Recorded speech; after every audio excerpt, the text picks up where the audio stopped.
These are 5 small changes that you can make today to fix your rugby wrestling sessions. I say it to death on social media. Inherent in every rugby tackle is the idea that the ball carrier is going to fight back. And you as a tackler might get lucky and hit them with enough timing, precision, and momentum that you're able to take the ball carrier down to the ground on first contact. But on the vast majority of tackles, that's not going to happen. Which begs the question, now what? And in a word, you have to wrestle. Given the frequency with which this happens, you'd be correct in assuming that wrestling should be a massive part of how we train for the tackle, and that we'd have deep knowledge of wrestling in rugby, and that's just not the case. We're good at tracking with things like one-on-ones, tag games, live rugby, and we train a lot of hits with bags and shields. But at most, teams just sprinkle in wrestling as an afterthought or something to do in preseason in an attempt to go hard but still manage the risk. And it typically is just a few random drills plucked from the internet thrown together. So today I want to talk about 5 small changes that you can make to your rugby wrestling sessions that are going to have a big impact on how productive those sessions are for you and how much they're going to transfer to your on-field tackling performance. But before I get into it, every one of those 5 things is featured in Wrestling for Rugby, and you can go to the link in the description of this video if you want to pick up a copy. The first is clear win-loss conditions. The worst wrestling drills are those where you're just doing it to do it. Pommels would be one such drill. 2 guys hugging each other or smacking their shoulders into one another, and nobody can really explain why they're doing what they're doing or who's winning the drill when they do it.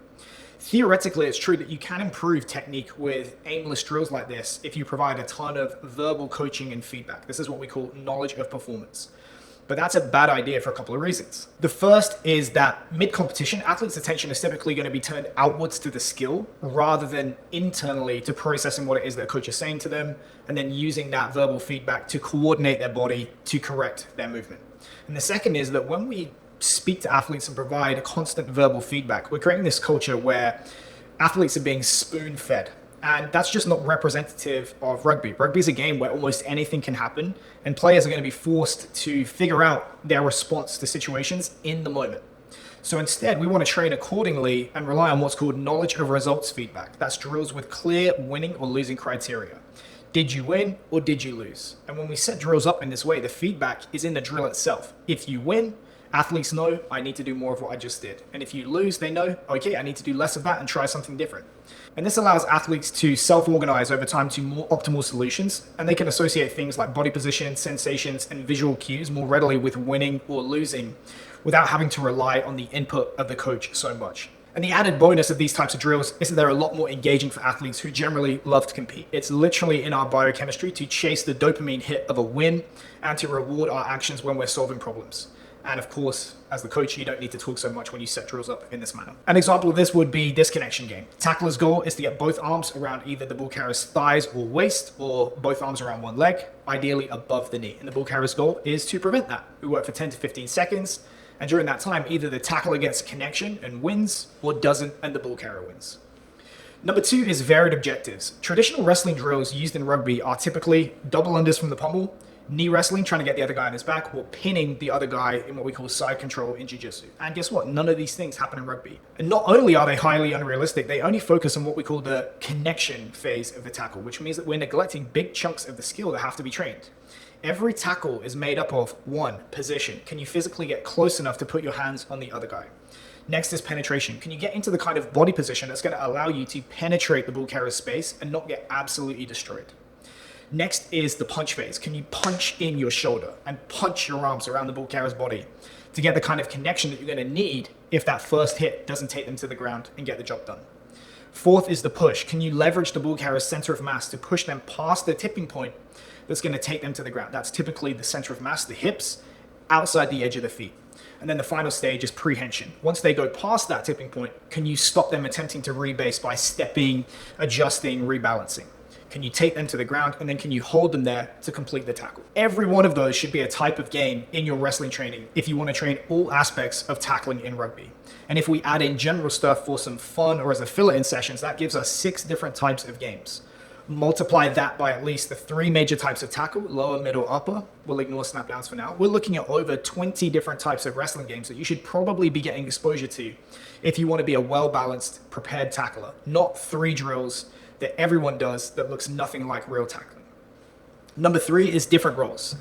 To state the obvious, grappling sports like wrestling are quite different to rugby. One of the biggest differences is that there are big chunks of wrestling matches that are neutral, i.e. No one athlete is attacking or defending, rather both are doing both at the same time, trying to attack the other guy, take them down, pin them, get back exposure, all that kind of stuff, and obviously trying to shut down the attempts of the other guy to do that at the same time to them.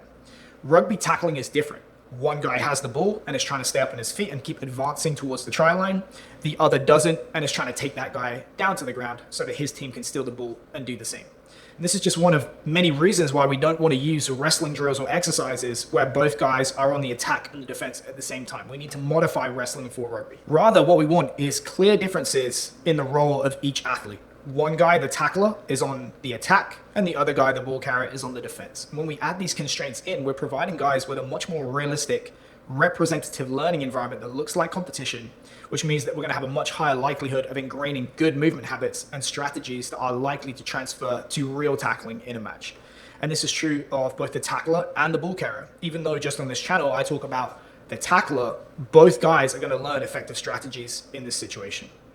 Number 4 is to include the ball.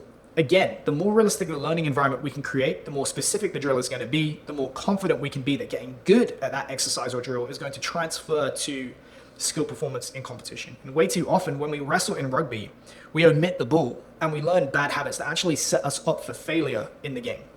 For the tackler, once we add in that ball, the size of the object that he has to get his arms around to get connected, especially at that upper level, gets a lot more difficult. Without the ball, unless your partner is a giant, it's actually quite easy to get into that over-under position with your arms joined in a closed loop around your partner. That's a really strong position in wrestling. But unless you have incredibly long arms and a small partner, that's simply not going to happen in the ball. At best, you're probably looking at this monkey paw grip with one arm over the ball, other arm around the waist. And that's a lot harder of a connection to maintain.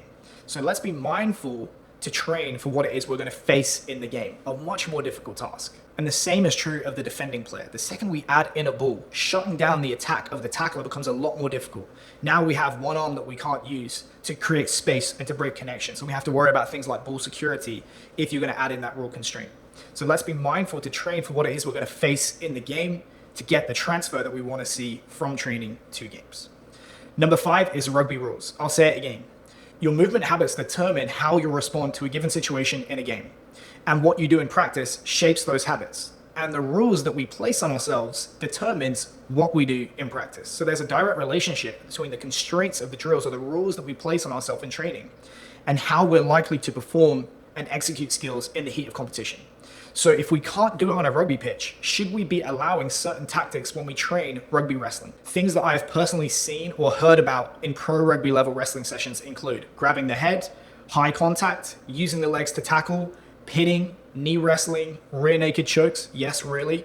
None of it's allowed in rugby. None of it is forming good habits in the game. So let's remind ourselves of the rules that we need to obey as the tackler when we are doing wrestling drills. Contact below the line of the shoulders, no tip tackling, no swinging arms, clear intent to wrap the arms at all times, no use of the legs, no jumping into tackles, and no hip drops or any other dangerous play targeting the knees. So if your drills contain any of that stuff, it's probably unproductive at best, harmful to performance or penalty count at the worst.